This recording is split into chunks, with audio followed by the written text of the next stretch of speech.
হয়েছিল কিনা আপনার ম্যাচের আগে পরে প্লেয়ারদের সাথে? না, প্লেয়ারদের সাথে আমার কোনো কথা হয়নি। আপনাদের নাজমুল ভাই এই বিপিএল এ অনেক কিছু হয়েছে আপনার সাথে, তারপর আপনি বিপিএল এ কেমনটা উপভোগ করলেন সবকিছু মিলিয়ে? সময়টা কত টাফ ছিল আপনার জন্য? আমার সময় কখনোই টাফ ছিল না, আমার সময় ভালোই ছিল। আর বিপিএলটা সুন্দর হয়েছে, এটাই। যেই কটা খেলা দেখেছি সবগুলি খেলা উপভোগ করেছি। খেলোয়াড়দের সাথে কথা তো এইটা এই ক্ষেত্রে কি আরেকটু মানে দল আরেকটু বাড়ালে কি ভালো হতো কিনা, যে আমরা এইটা এই বিষয়ে মতামত দেওয়ার মতো অথরাইজেশন আমার নাই। এটা এটা যারা এটা করবে, এটা বোর্ড সিদ্ধান্ত নিবে, বা বিপিএল গভর্নিং কাউন্সিল যারা আছে তাদের সিদ্ধান্ত। এটা এই বিষয়ে কথা বলার মতো আমার কোনো ইখতিয়ার নাই। বিপিএল এ দেখলেন দর্শকদের রিয়াকশন ছিল, দর্শকদের উন্মাদনা, সেটা আপনার কাছে কেমন লেগেছে এবং আপনি এদের পরিচয় কত উপভোগ কি করেন? বিষয়ে দর্শকদের রিয়াকশন? দর্শকরা অনেকে মাঠে এসেছে, খেলা দেখেছে, উদযাপন করেছে, আতশবাজি দেখেছে।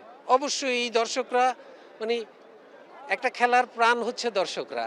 দর্শকরা যদি মাঠে না আসতে পারে, আর আমরা যদি মাঠের মধ্যে খেলা চালাই, দর্শক না থাকে, তাহলে তো সেই খেলার প্রাণ নাই।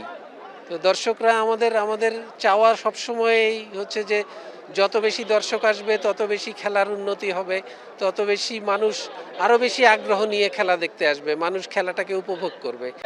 বিপিএল এর পরে প্লেয়াররা লম্বা সময় পাচ্ছে, এই সময়টাকে আপনারা কোনোভাবে কাজে লাগানোর চেষ্টা করবেন? এইটা এই জায়গাতেও আমার বলার ইখতিয়ার নাই। আমি আগে তো বলতে না, আমার এখন বলার ইখতিয়ার নাই। আমি এখন, কারণ হচ্ছে যে এই সমস্ত বিষয়, মানে খুঁটিনাটি বিষয়গুলি এগুলি আমাদের মিডিয়া থেকে জানতে পারবেন। আমাদের মিডিয়া হচ্ছে অথরাইজ প্রত্যেকটা কাজের জন্য।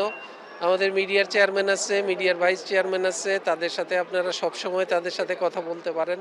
তাদের কথা অনুযায়ী তারা যখনই যেটা আপডেট হবে, তারা সেই আপডেট আপনাদের তবে দেশের একটা বড় অংশ আপনাকে এখন সাপোর্ট করছে এবং আপনাকে তারা হিরো বলছে। আমি জানি না এটা। আমি আমি আমি জানি না এটা। আমাকে যারা ভালোবাসছে তাদেরকে আমি ধন্যবাদ জানাই, তাদের প্রতি আমি কৃতজ্ঞ। এটাই হচ্ছে আমার ইয়ে।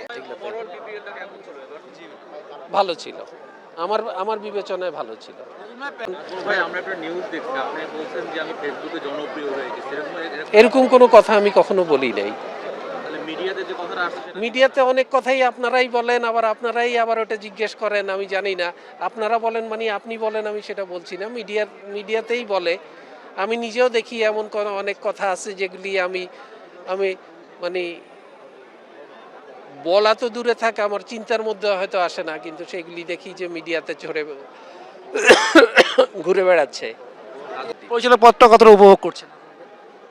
পরিচালকের পদটা আমি আমার কাজটাকে উপভোগ করছি, সেটা পরিচালকের পদ হিসাবে বলেন আর যে হিসাবে বলেন, আমি আমার কাজটাকে উপভোগ করছি। যতদিন কাজ করতে পারবো ততদিনই আমি উপভোগ করব। যখন সব ধরনের খেলার খবর পেতে সাবস্ক্রাইব করুন। সঙ্গে থাকুন খেলার পাতার।